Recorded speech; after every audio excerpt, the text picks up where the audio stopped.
कभी कभी हमें लगता है कि हमें धरती पर ईश्वर ने कुछ खास काम करने के मकसद से भेजा है। क्या ऐसा वास्तव में होता है? क्या हम किसी खास मकसद को लेकर जन्म लेते हैं? आइए जानते हैं। सदगुरु से प्रश्न। सदगुरु, मैं एक हाई सोसाइटी में पैसे से भरपूर जिंदगी जिया करता था। मेरी पेशेवर जिंदगी बड़ी शानदार चल रही थी, लेकिन उस तरह की जिंदगी ने मुझे बर्बाद कर दिया। इसलिए मैंने अपनी नौकरी छोड़ दी, अपना घर बेच दिया, सब कुछ छोड़ दिया और भारत आ गया। शुरू में मेरे भीतर एक दृढ़ विश्वास था कि मेरा एक ही मकसद है, मानव जाति की सेवा करना। क्या यह मेरे अहम से उपजी एक पागलपन भरी चाहत थी, या वास्तव में यह अंतः प्रेरणा थी? सदगुरु कहते हैं, ईश्वर द्वारा मकसद दिए जाने का यह विचार अहंकार से उपजा एक तरह का उन्माद है, पागलपन है। अरबों आकाश गंगा वाले इस ब्रह्मांड के आकार के बारे में अच्छी तरह जानते हुए भी आप ऐसा कैसे सोच सकते हैं कि आपके अस्तित्व के बारे में ईश्वर को पता है?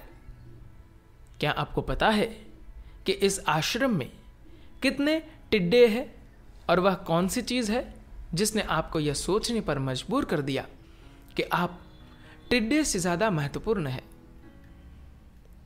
जीवन के एक अंश के रूप में टिड्डे का भी एक मकसद है और वह उसे अच्छी तरह से पूरा कर रहा है।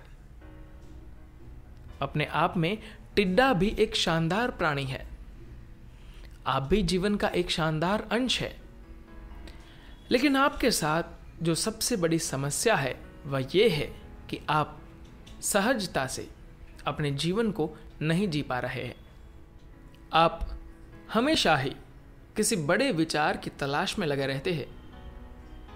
टिड्डा उस बगीचे की हरियाली का आनंद ले रहा है, लेकिन आप अपने बगीचे की खूबसूरती का आनंद नहीं ले रहे हैं। यह सब कहां से पैदा होता है? ये इसलिए पैदा होता है क्योंकि इंसान अपनी बुद्धि को संभाल नहीं पा रहा। अगर हम आपके दिमाग के 1/4 हिस्से को निकाल ले तो आपको ऐसी कोई समस्या नहीं रहेगी, आप ठीक ठाक रहेंगे। यह समस्या विकास की प्रक्रिया की देन है। हम बुद्धि से भरे पड़े हैं, फिर भी हम बंदरों की तरह रहना चाहते हैं। आपकी बुद्धिमत्ता ही आपकी सभी समस्याओं की जड़ है। खासकर आज के आधुनिक युग में इसकी वजह यह है कि जब आप बड़े हो रहे थे उस समय आप में जरूरी अनुशासन और संतुलन लाने की कोशिश नहीं की गई। इस धरती के दूसरे प्राणियों से तुलना करें तो बुद्धि के मामले में आप दुनिया में सबसे ऊपर है। क्या जबरदस्त चीज है मानव बुद्धि, पर इसका इस्तेमाल करने के लिए आपने जरूरी स्थिरता और संतुलन हासिल नहीं किया। इस संतुलन के बिना आप जितने ज्यादा बुद्धिमान होंगे आपको उतना ही ज्यादा कष्ट होगा। आशीर्वाद भी अभिशाप बन चुका है क्योंकि हमने शुरुआती काम नहीं किया है। 6 साल के बच्चे को यह सिखाया जाता है कि इस दुनिया से कैसे काम निकाला जाए। उसे यह नहीं सिखाया जाता कि शांत और स्थिर होकर कैसे बैठा जाता है, संतुलन की अवस्था में कैसे रहा जाता है। कल को अगर यह बुद्धि इतनी बढ़ जाए कि वह एक मीनार से ऊंचाई हासिल कर ले तो बुद्धि की वह मीनार गिरकर बिखर जाएगी अगर उसे एक स्थिर आधार नहीं मिलता। अगर विकास की प्रक्रिया के बाकी चरणों को देखें तो उनकी तुलना में इंसान को यह बुद्धि मिलने में बहुत कम समय लगता है। अगर आप बाकी सभी प्राणियों के क्रमिक विकास की प्रक्रिया को देखेंगे तो आप पाएंगे कि एक कृमि को कीट बनने में जितना समय लगा, एक कीट को एक सरीसृप बनने में जितना समय लगा, उसकी तुलना में एक बंदर को इंसान बनने में बहुत कम समय लगा। क्रमिक विकास के पैमाने पर देखें तो इंसान के मामले में चीजें तेजी से हुई।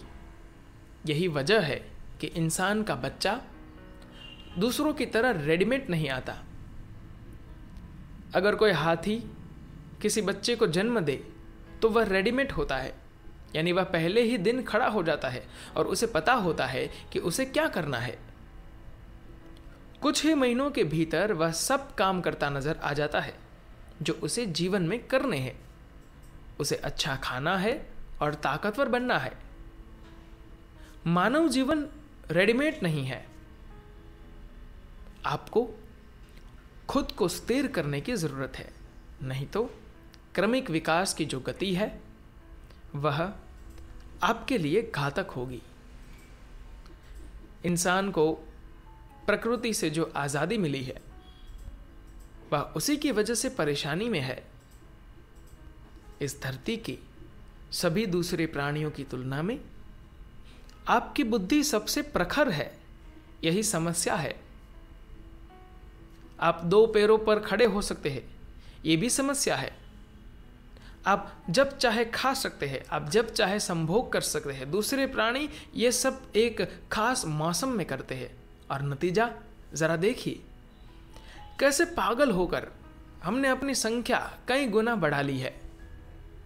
जितनी आजादी हमें दी गई है उतनी किसी दूसरे प्राणी को कभी नहीं दी गई। इस चीज को हमें अपने लिए एक संभावना के तौर पर विकसित करना चाहिए था, लेकिन हुआ उल्टा। यही आजादी इंसान के लिए श्राप बन गई। ऐसे बहुत कम लोग हैं जो उस आजादी और बुद्धिमानी का आनंद ले पा रहे हैं जो उन्हें प्रकृति की ओर से मिली है। हमारी समस्या यही है कि प्रकृति ने हमें जो तोहफा दिया है हम उसे संभाल पाने में समर्थ नहीं है। मान लीजिए आपको 25 साल की जेल हुई, लेकिन अचानक 10 साल के बाद उन्होंने आपको रिहा करने का निर्णय ले लिया।